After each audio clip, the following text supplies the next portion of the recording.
मैं तुम्हें देखता हूं इफिसुस। मैं तुम्हारी मेहनत, तुम्हारे धैर्यपूर्ण धीरज और दुष्टता को सहन करने से तुम्हारे इनकार को देखता हूं। मैं तुम्हारे बीच चलता हूं और मैं तुम्हारे कामों को जानता हूं। मैं देखता हूं कि तुमने उन लोगों को परखा है जो प्रेरित होने का दावा करते हैं पर है नहीं, और उन्हें झूठा पाया है। तुमने मेरे नाम के लिए दृढ़ता दिखाई है और कठिनाइयां सही हैं, और तुम थके नहीं हो। मैं यह सब देखता हूं और यह अच्छा है, लेकिन मुझे तुम्हारे खिलाफ कुछ कहना है। मुझे शुरुआत याद है, मुझे तुम्हारे दिलों की आग याद है, वह जुनून जो तुम्हें हर गली नुक्कड़ पर खुशखबरी साझा करने के लिए प्रेरित करता था। मुझे तुम्हारा मेरे प्रति प्रेम याद है, एक ऐसा प्रेम जो इतना गहरा था कि तुम्हारे आसपास के सभी लोगों पर बरसता था। तुम्हारी सभाएं आनंद से भरी होती थीं, प्रशंसा के गीतों से जो पूरे शहर में गूंजते थे। तुम एक तेज रोशनी थे, अंधेरे की दुनिया में आशा की किरण।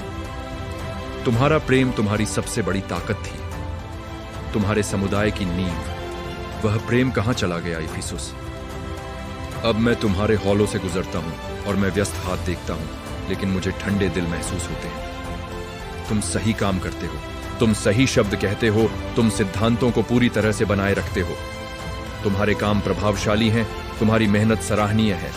तुम सत्य के लिए खड़े हो और यह महत्वपूर्ण है, लेकिन वह गर्मजोशी, वह जुनून, वह गहरा व्यक्तिगत स्नेह जो तुम कभी मेरे और एक दूसरे के लिए रखते थे, वह फीका पड़ गया है।